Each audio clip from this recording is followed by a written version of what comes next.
Olá, meu nome é Marcos Carvalho Lopes e este é o podcast Filosofia Pop. Este é um episódio especial em que conversamos com a professora Matilde Ribeiro sobre Nelson Mandela, seu legado e o projeto Mandela Day.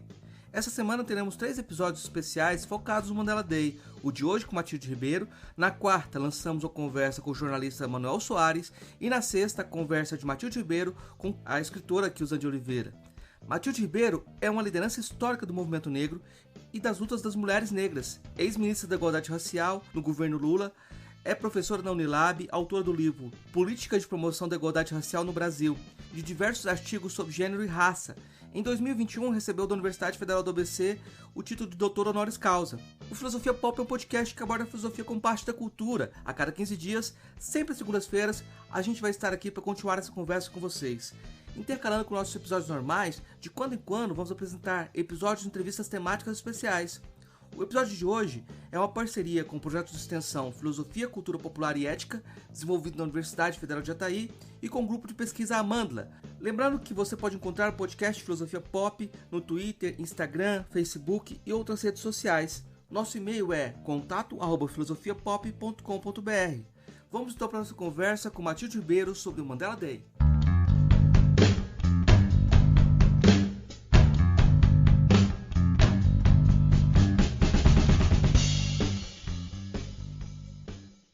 Hoje a gente conversa com a professora Matilde Ribeiro, ela está falando direto de São Paulo, e essa conversa faz parte do projeto Mandela Day, alguns episódios do podcast que a gente vai falar de Mandela, falar da importância de Mandela e de lembrar do legado e daquilo que ele construiu e deixou como tarefa para a gente também, né? A professora Matilde é a pessoa que encabeça esse projeto, e desenvolve há muito tempo esse projeto dentro da Unilab, mas eu vou pedir para ela rememorar, fazer uma genealogia aí de quando que ela ouviu falar de Mandela pela primeira vez e qual foi a importância de Mandela nessa construção da trajetória dela. Nossa Senhora, boa noite, boa tarde, bom dia. Eu entrei na militância política tardiamente, para minha geração, né? Nos anos 80, eu completei 20 anos. E nos anos 80, houve uma grande efervescência, né, da militância de esquerda, saindo às ruas contra a ditadura militar, pelas diretas já, retomada de movimento estudantil. Na sociologia, a década de 80 entra numa análise como tendo sido a década perdida, né?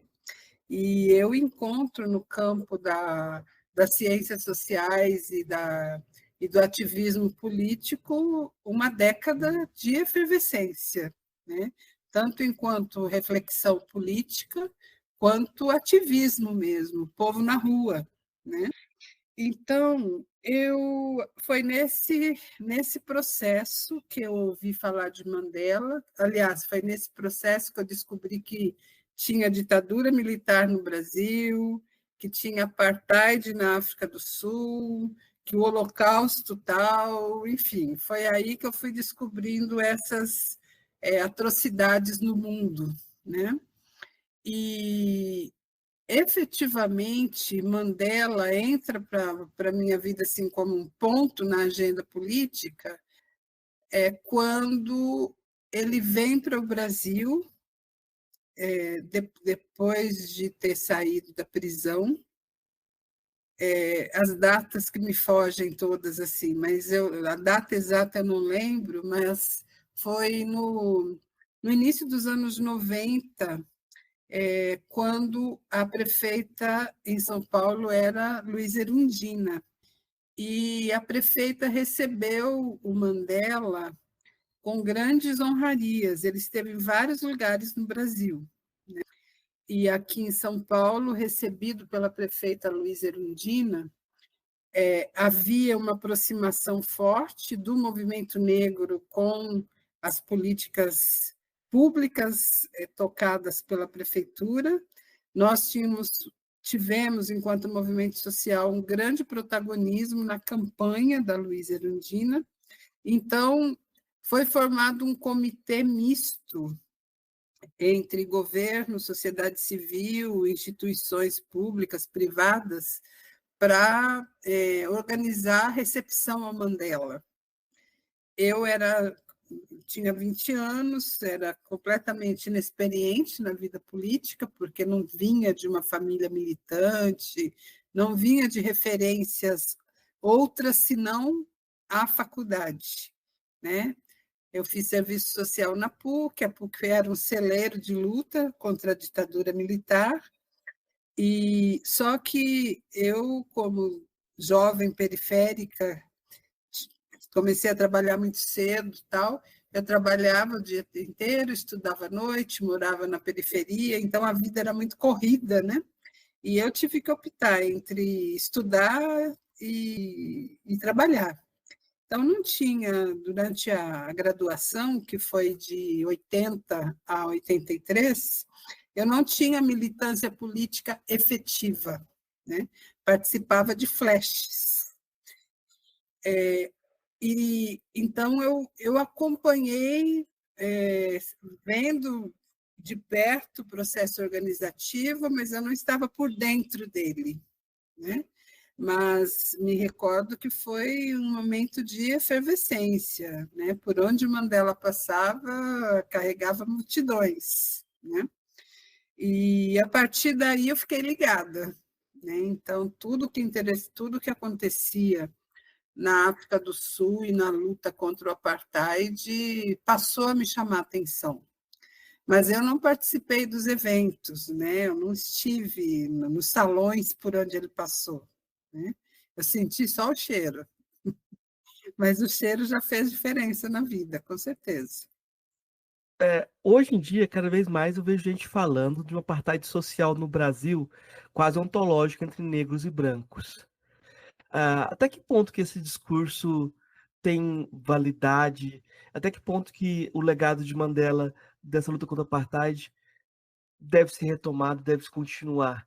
Faz sentido que há uma continuidade ainda nessa luta? Eu vejo sentido, sim. Por quê? Nós, negros, a população negra brasileira, foi educada para valorizar os heróis brancos, né? Os bandeirantes, até os da continuidade do Hitler, né? A gente foi educada a valorizar, né?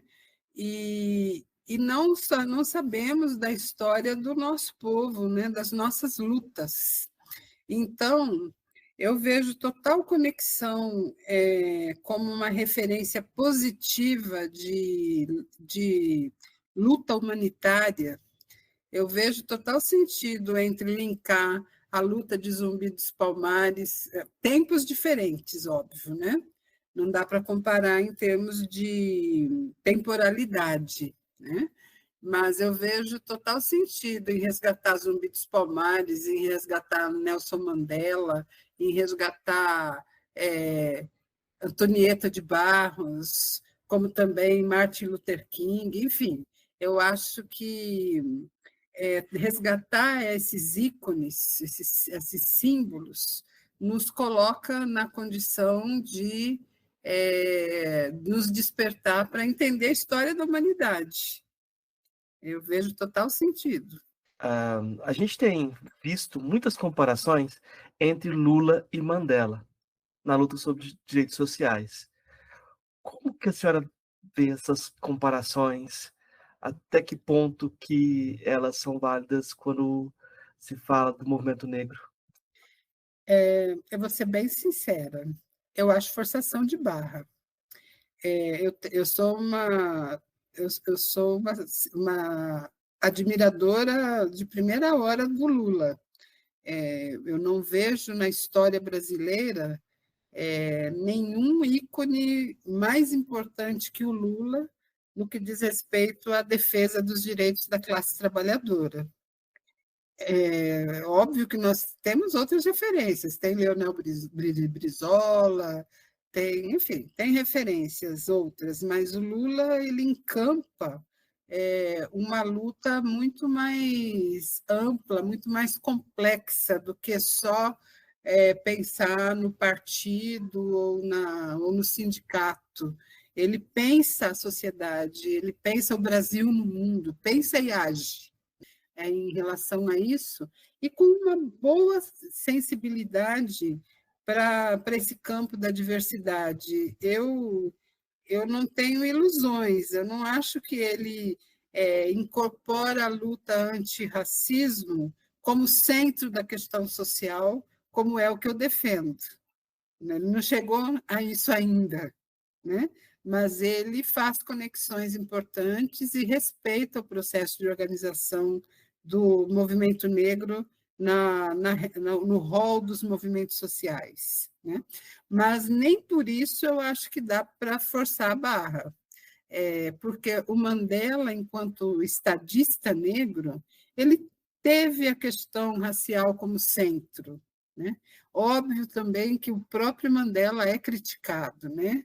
As pessoas, tem setores que afirmam que quando ele se torna presidente da África do Sul, ele se torna um negociador, né? Como estadista, e minimiza a questão racial dentro da condução do processo político da África do Sul. Eu não sou estudiosa de Mandela a ponto de afirmar que isso está correto e nem que outro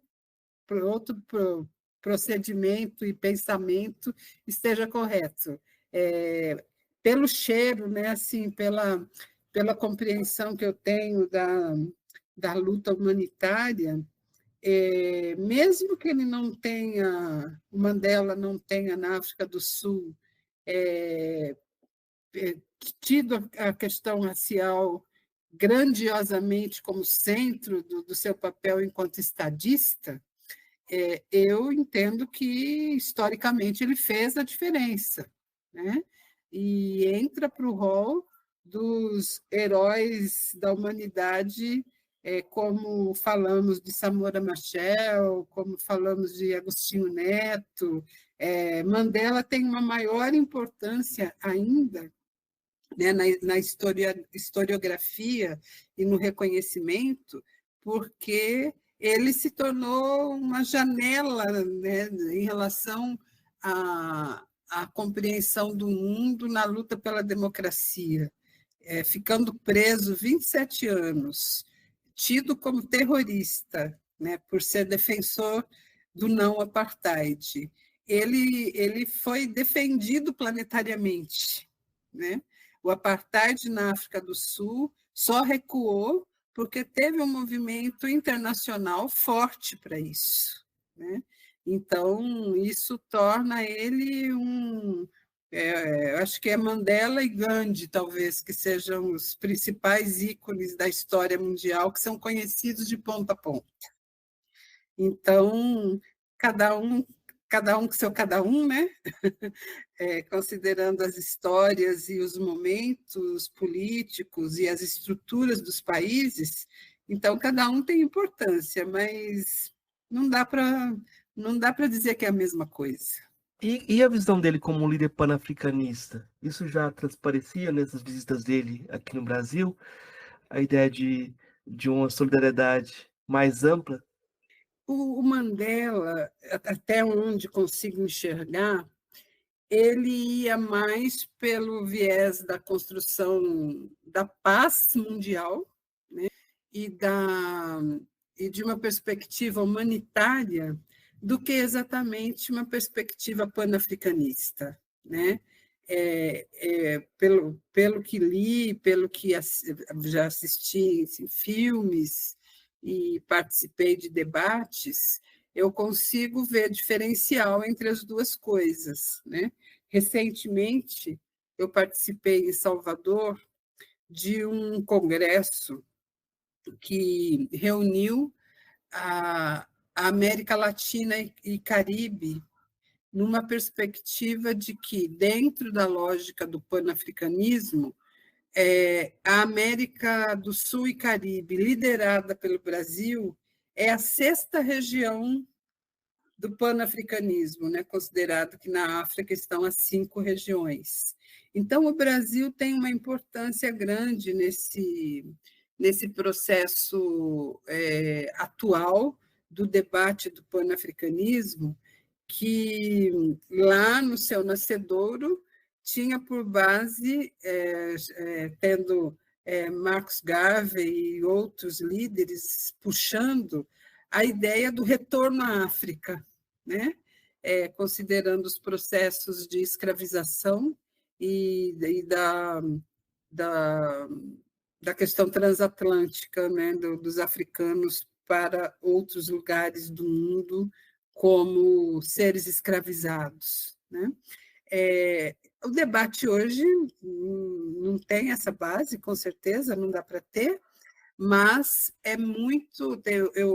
O que eu tenho acompanhado é de que esse debate do panafricanismo e as ações no fortalecimento da África como sendo um continente produtivo, um continente importante no cenário mundial, e a reflexão a partir da diáspora africana, ela tem uma densidade muito grande no campo da geopolítica mundial, né? E o Mandela, ele, no tempo em que ele viveu e nas condições políticas em que ele viveu, eu não vejo ele nessa pegada. Eu vejo ele mais, como eu já disse, na pegada da construção da paz mundial, a união entre os povos, né?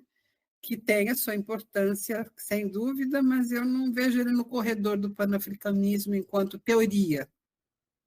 Eu acho até assim que se eu formulasse melhor a questão, faria mais sentido, porque o Filomeno Lopes, que é um filósofo de Guiné-Bissau, ele estava comentando certa vez comigo, ele chegou a conhecer o Mandela, e o Mandela falou para ele sobre o amigo Cabral, né? Tipo, eu conheço o Cabral.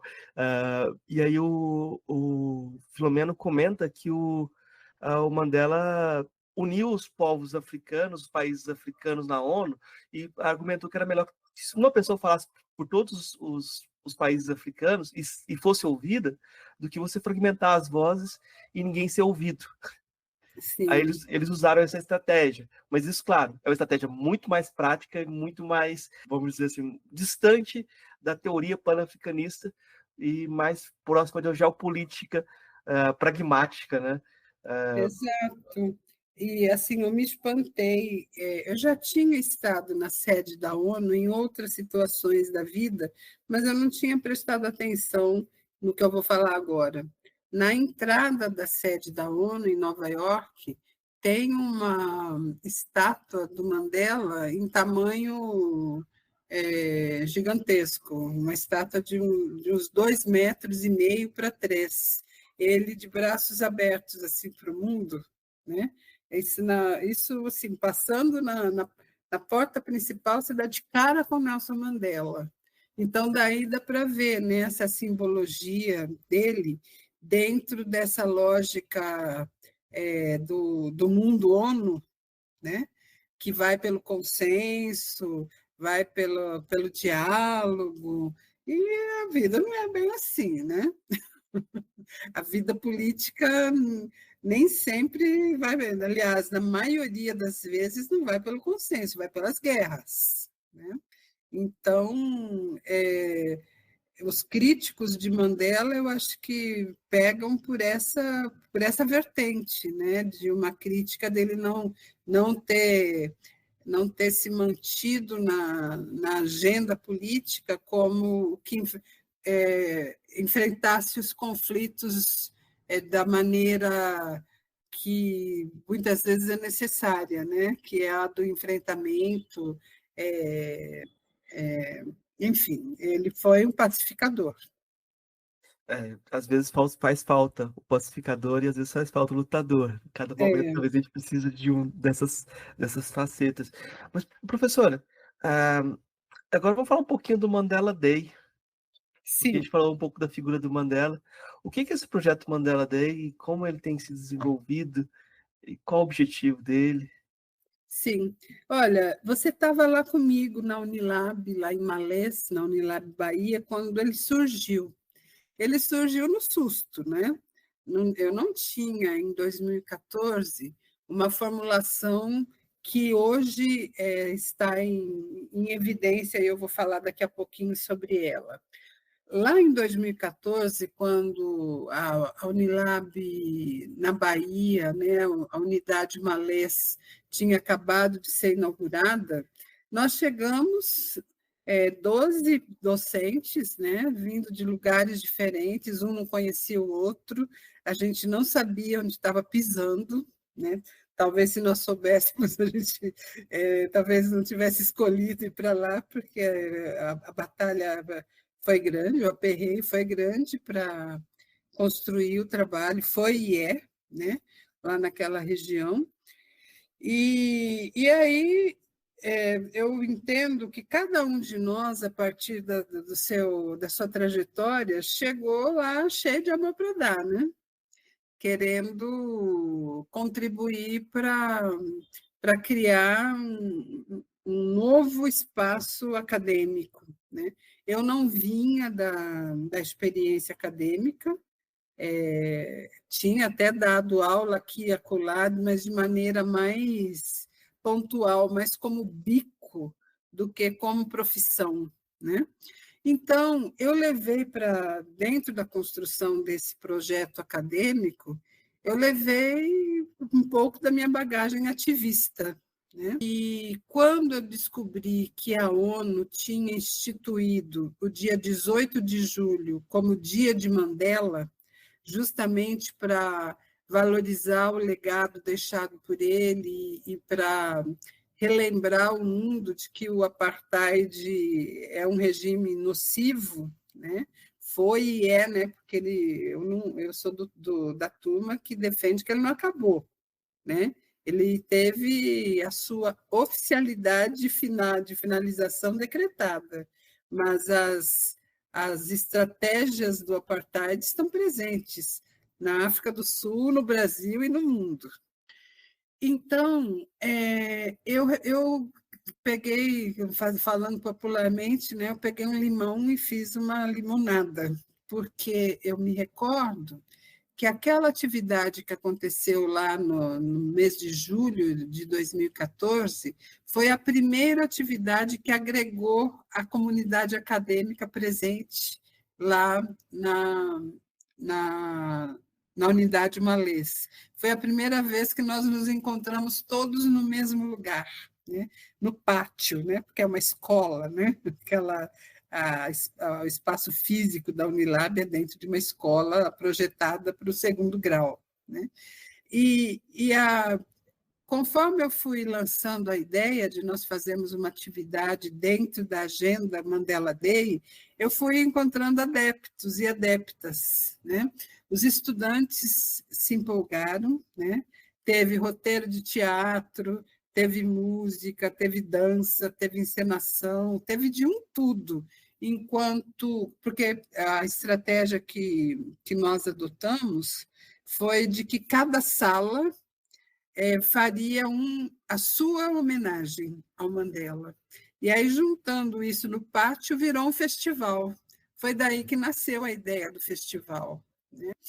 E de 2004 eu fiquei ruminando essa ideia e retomei só em 2021, porque neste processo eu adoeci, eu entrei de licença, fiquei um tempo de licença médica, eu mudei de unidade, eu mudei para o Ceará, mas o que foi legal daquela primeira iniciativa é que todo mundo que participou dela ficou com um gostinho de quero mais, né?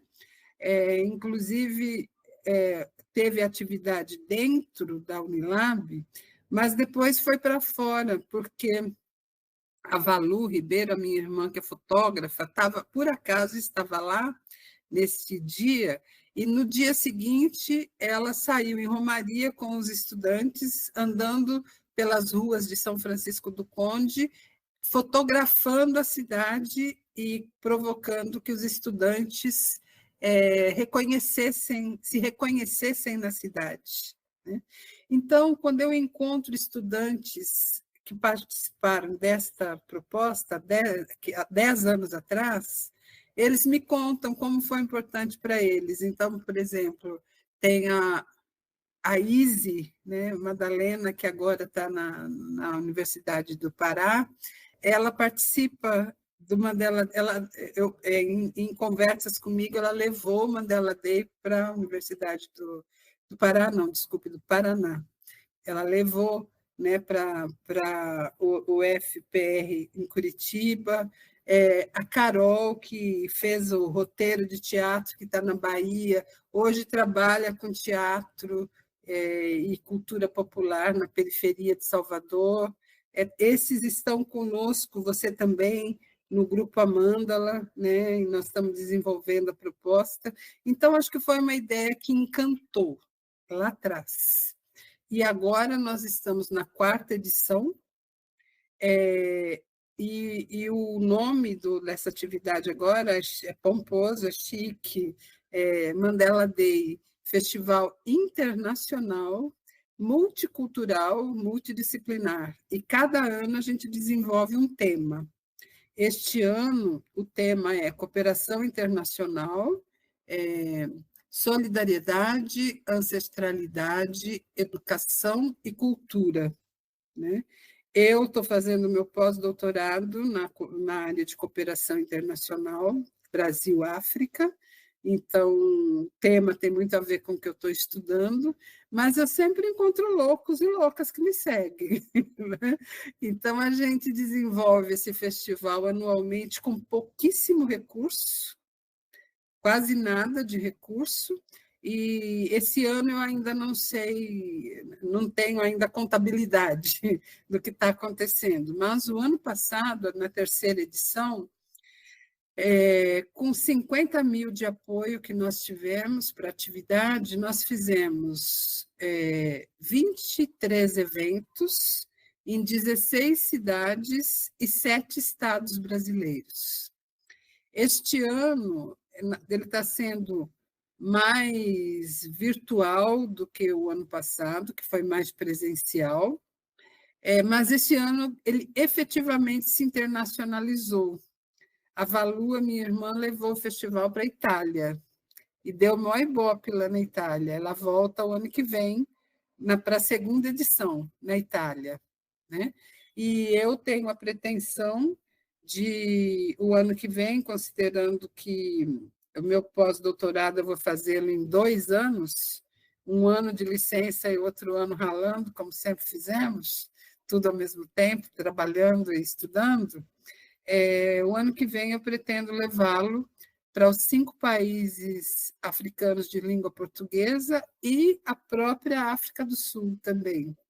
Eu estou em diálogo com o estudioso africano Carlos Lopes, que está lecionando numa universidade na África do Sul, a Universidade Nelson Mandela, e também estou começando a chegar próximo da Fundação Nelson Mandela. Então, a ideia é, se não em 2025, talvez mais provável em 2026, nós temos uma parceria com esta universidade na África do Sul e a Fundação Nelson Mandela e fazer o link Brasil, África do Sul. Então, é uma brincadeira que está dando certo, né? Muita militância, muito voluntarismo no sentido da produção acadêmica, mas é um projeto que as pessoas têm simpatia e se envolvem. Então, eu estou bastante feliz de ter colocado esse filho no mundo. A gente está fazendo 3 episódios do podcast em novembro, dedicados ao Mandela Day, né? Aí, geralmente, a gente tem um problema no Brasil que existe o mês da consciência racial, mas as questões raciais muitas vezes são deixadas para esse mês. Sim.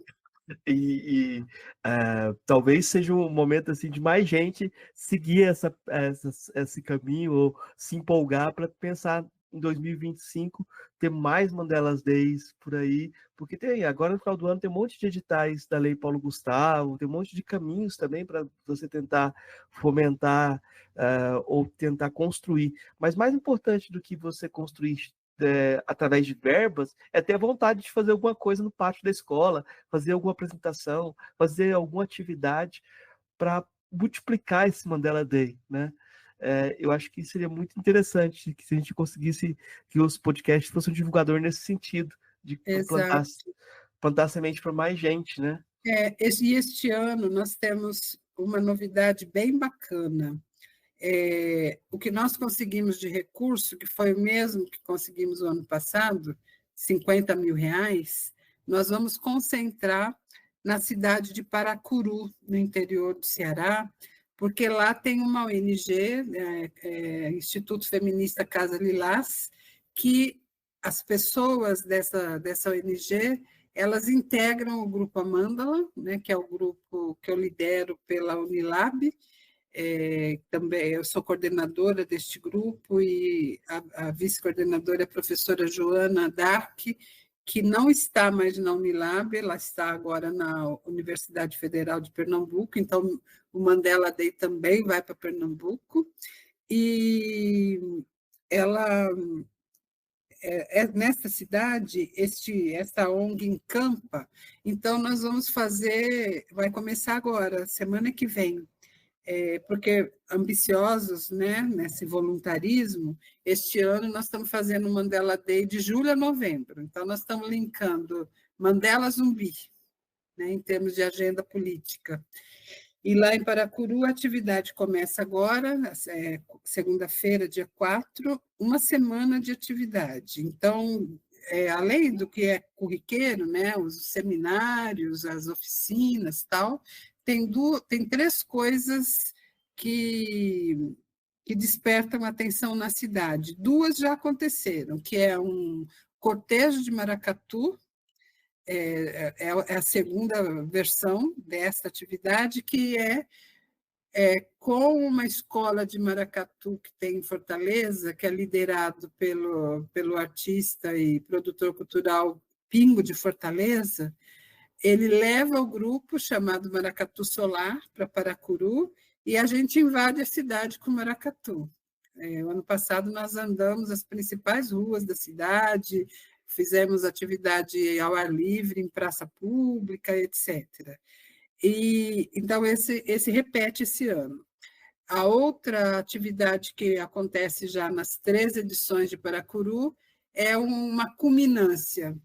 Acontecem várias coisas durante a semana e, no sábado, numa escola de dança, que é coordenada pelo Flávio Sampaio, que é um bailarino brasileiro que já circulou pelo mundo e é bastante simpático a história do Nelson Mandela. Então, o Flávio coordena uma escola de dança, que é também um centro cultural, e no sábado à noite, happy hour, como uma atividade cultural, ele lota o auditório e fecha a programação do Nelson Mandela, com dança, teatro, desfile de modas, etc. E a novidade mesmo é o Mandelinha. Nós vamos fazer atividade dentro das escolas, para as crianças. Atividades lúdicas, culturais, desfile de modas com crianças, tudo na pegada Mandela Day, né? E aí, Marco, fechando um pouco com essa pergunta que você trouxe, o Mandela Day deixa de ser um festival, né? Ele vai além de um festival. Então, nós estamos reformatando o projeto, vamos dar uma característica de programa, em que dentro do programa o festival é uma das atividades, e o programa também com a marca Mandela, né? Estou reescrevendo o projeto e esse projeto tem tudo, como você disse, né, para captar recursos dentro das estruturas acadêmicas. Agora, eu sou ruim disso, sabia? Eu sou muito boa de fazer articulação política, de ser ideiuda para inventar coisa nova, mas eu sou ruim na lógica da captação de recursos. Então, eu estou procurando ajuda, estou procurando adeptos para conseguir recursos para o festival ter a magnitude que a ideia dele tem, né? A gente faz muito menos do que é potencial por falta de recurso, porque a militância, eu concordo contigo, a militância, a vontade política, o fazer coletivo é muito importante, mas sem estrutura a gente não vai muito longe, né? Então, tem tudo para ampliar. E o bacana é que ele começou no pátio da Unilab, mas ele foi sendo concebido como um projeto de extensão acadêmica e uma valorização do extramuro, né? A valorização do movimento social, a valorização de agregar pessoas que atuam fora da universidade e que dão importância para a vida da universidade, né? Então, eu vivo delirando nas buscas delirando não, delirando e também agindo nessa perspectiva de transformar esse programa numa coisa cada vez mais potente. Eu fico, quando eu lembro, sempre me vem na cabeça o João Dito cantando Madiba Vib. Eu me lembro de um estudante, que eu não me recordo o nome, mas a figura dele eu vejo direitinho, que ele incorporou o Mandela, ele se encenando o personagem Mandela, parecia que a gente estava vendo Mandela mesmo, né? Eu não me lembro o nome desse estudante, mas ele marcou naquele dia. Professor, então eu queria deixar espaço então para o senhor deixar seu recado derradeiro dessa conversa e com certeza que eu acredito que contaminou mais gente. Vai ter mais gente aí que vai estar contaminada por essa ideia e vai ter mais gente que vai sair daqui com esses delírios conectados à Terra, né? Uhum. Esses sonhos de quem a gente tem que sonhar um pouco acordado para criar a realidade melhor, né? Com certeza. Então, das coisas que a vida me proporcionou, Marcos, estar professora é uma coisa que eu vivo com muita alegria, embora eu chore no travesseiro também, né? Porque a vida não é fácil, mas é uma experiência que me traz muito prazer em pensar o dentro da sala de aula e o fora da sala de aula, né? Agora, o grande desafio que eu percebo é que as universidades, bom, eu não posso falar de maneira muito ampla, porque por dentro mesmo eu conheço só uma, que é a Unilab. A Unilab tem uma missão maravilhosa, né? Ela tem uma razão de existir que é maravilhosa, que do ponto de vista brasileiro, ela tem como ponto de partida alguns marcos legais, como a Lei 10.639, que obriga o ensino da história e cultura africana e afro-brasileira no ensino. Tem a política de cotas, né, cujo número da lei, o novo número, a gente ainda não assimilou, mas eu já decorei, que é 14.723, né, a lei de cotas. As cotas fazem diferença nas universidades, mudaram as fotografias das universidades, né? Embora com muitos desafios. Então, a Unilab ela tem um aparato legal super bacana, tem um propósito político super bacana, que é colocar em pauta a educação afro-referenciada, né, que é muito estimulante, muito desafiador, a recepção de estudantes interioranos e estudantes internacionais, considerando os países que falam a língua oficial portuguesa, e entre eles estão 5 africanos. Então, assim, a Unilab deveria ser um campo extremamente fértil de novidades e proposições democráticas, estimuladoras para o ensino brasileiro e internacional. E tem deixado a desejar, né? Infelizmente. A missão está fugindo pela vão dos dedos. Então, esse é um lamento, né? Mas, por outro lado, existimos, né? Temos que dar vazão para essa existência. O Mandela Day, para mim, é uma revigoração de alma, porque via um projeto de extensão acadêmica, eu estou percorrendo o Brasil com as ideias e com pessoas, estamos escorregando para o internacional, né?